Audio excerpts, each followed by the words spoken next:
What's up, guys? It's Lo, and welcome back to Wrestling Wind Down. We are officially on the road to WrestleMania. Crazy, right? And the destination is right here in Las Vegas. Welcome to the Wrestling Baddie Playbook.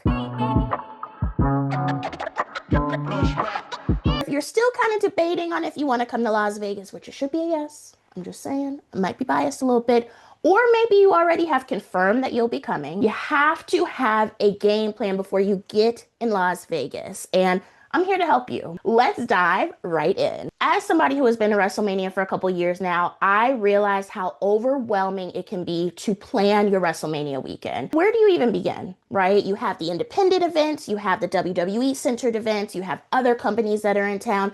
It can be a lot for somebody who may be coming to their first WrestleMania versus somebody who may have been coming to WrestleMania over and over again. The number one thing that I would recommend when you finally decide that you are going to come to Las Vegas for WrestleMania would be to please make a schedule.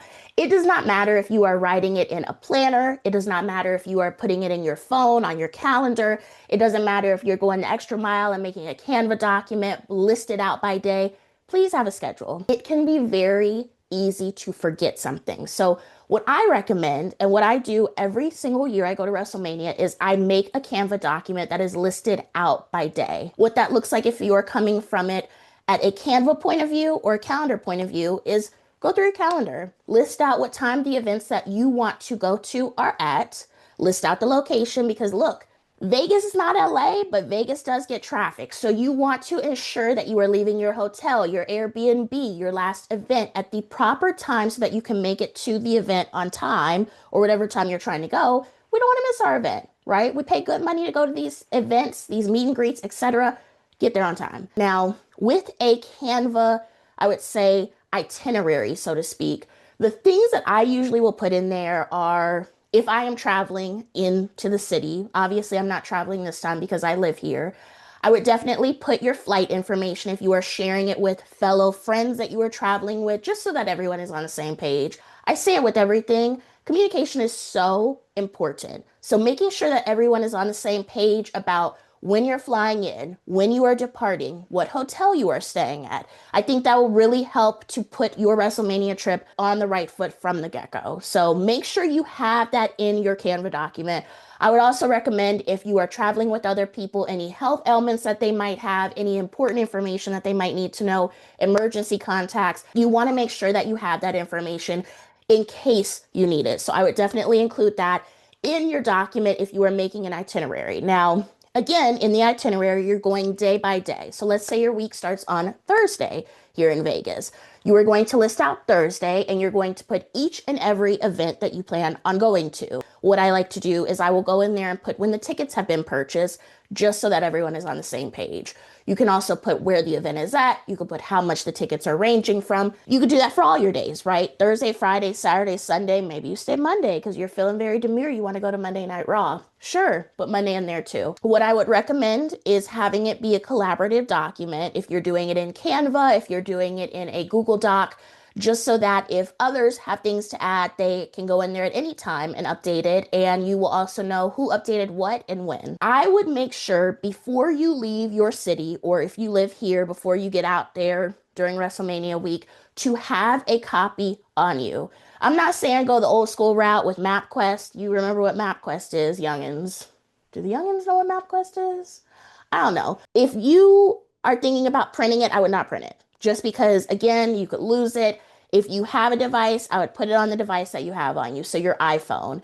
If you download it in PDF format, you could put it into your files, you could swipe through it, or you can save it as PNGs, JPEGs, and swipe through it through your photos. I would recommend everyone in your group have a copy just in case someone's internet is down, someone's phone dies. Now let's talk about what events to go to. Now, I think it is so important that when you are going on a trip, you figure out what exactly you want to do. I've had friends come to town, specifically last year, who some didn't want to go to WWE events. They wanted to strictly stick to the independent events. So Their focus may be more on like a collective. It may be on the Shooting Star Festival. It could be on some of those. It could be other events that may not be a part of those cards. Those will be their focuses. Now, you're going to have people that want to do a little bit of both. They want to go to WrestleMania, but they also might want to go to a West Coast Pro show. That's great. You're going to have to kind of balance those so that you plug them in together in a proper way that you can A, make the events that you want to go to, and B, you stay within your budget. Obviously, we know that WWE does like to charge an arm and a leg for WrestleMania. We'll see how the tickets look this year, but if you are trying to enjoy wrestling and not spend thousands of dollars on seats, realistically, I would definitely recommend checking out those independents. This is a great, great time if you've ever wanted to see a certain company but don't live in that area to check it out. The Shooting Star Festival is taking place downtown at Swan Dive. There's a lot of cute spots down there if you want to grab a coffee, maybe a drink, maybe some good food. That would probably be your area. But then you also have the Collective, which will be at the Horseshoe, which was formerly Bally's, which is Central Strip. The great thing about Bally's is that you're around a lot. You have the Cromwell, which is across the street, that is turning into the Vanderpump Hotel, which, yes, Lisa Vanderpump from Real Housewives, because why would I come on here and not make a Real Housewives reference? Then you have across the street, you have the Bellagio, which is where the fountains are, the water, you've probably seen it. And then on the opposite side of the street, you have Caesar's Palace. So it definitely is around a lot of the well-known Vegas spots if you want to do a little bit of walking after, but I don't recommend you walk the entire strip. Everything might look close together on the strip, but it's an illusion. But like I said, the Collective will be at the Horseshoe, and the awesome thing about the Collective this year being at the Horseshoe is that WrestleCon is taking place in the same exact building. So if you want to meet some of those wrestlers that you grew up watching, or maybe some new upcoming wrestlers, you can pop into WrestleCon, check that out, shop the vendors, etc. But then you could also catch some of the Collective, such as Joey Janela's Spring Break. You have Josh Barnett's Bloodsport. You have so many other events occurring in there. And I feel like it's just a really easy and seamless thing to have both events in the building. Look, I don't know. They're saving you money on Ubers, and you could spend all day there and have a great time. And you could still enter and exit at your own leisure. So that means if you want to hop across the street and go check out the fountains at Bellagio and then come back for, I don't know, maybe Joey Janela's Spring Break and an autograph signing, hey, that's the good thing about having it in Central Vegas. But like I said, there is strip traffic. So if you're dealing with driving yourself, maybe Ubers, make sure you leave in a good amount of time. Your map might say that something is 5 minutes away. Leave 15 minutes before. Do not leave 5 minutes before, because you never know. It's Las Vegas, right? So make sure you leave way before you need to. Now, there's also the alternate way of planning your WrestleMania, which would be to only go to WWE events, which I've had friends do as well. So let's say you're coming out, you want to go to some WWE meet and greets at WWE World. Maybe you want to go to Friday Night SmackDown. Maybe you want to go to Hall of Fame. You want to go to both nights of WrestleMania, and you want to go to WWE Monday Night Raw. Great. That makes things extremely easy for you, but I hope you're ready to open up your pocketbook because it's not going to be cheap. Last year, WrestleMania tickets did drop. As we know, with all wrestling events, tickets tend to drop at the last minute. But if you have anxiety, if you don't want to do that, buy them beforehand. If you are a planner and you like to have everything in order before you head to town, buy your tickets beforehand. If you live here and you know you're going to be going regardless, maybe you can buy them the week or the day or the hour of, but it's honestly personal preference. With WWE events, it is going to be a little bit easier in terms of how to plan it out, right? Because all of us know the times that WWE has their events, but also know that there is a caveat that we are on West Coast time. So there is a time difference, so you got to adjust accordingly. WWE's Friday Night SmackDown, as well as their Monday Night Raw, will take place at T-Mobile Arena. I know last year they had some other events at nightclubs and stuff like that, so not sure if they'll do that again. I don't know what the success rate was on that, but we will see. WWE World is taking place at the Las Vegas Convention Center, which is kind of in that area. It's a little bit further out. I love the way that they did WWE World last year. So hopefully they run it a bit similar this time. But like I said, if you're doing a WWE type of WrestleMania weekend where that's the only company that you're focused on, it is a bit easier to plan than if you're doing independents and WWE, because that can be a lot. I won't lie to you. It's possible. I've seen it. I've done it. But it is a lot because there's a lot of moving pieces. That's why that schedule comes in handy, girl. That's why that schedule comes in handy. Okay, well, I have that figured out. I have my document. My friends are added to the document. Great. Now you can start plugging in when you are going to eat and when you are going to sleep. I know it sounds crazy, but every single year I've done WrestleMania, I've had someone tell me, make sure that you get enough sleep.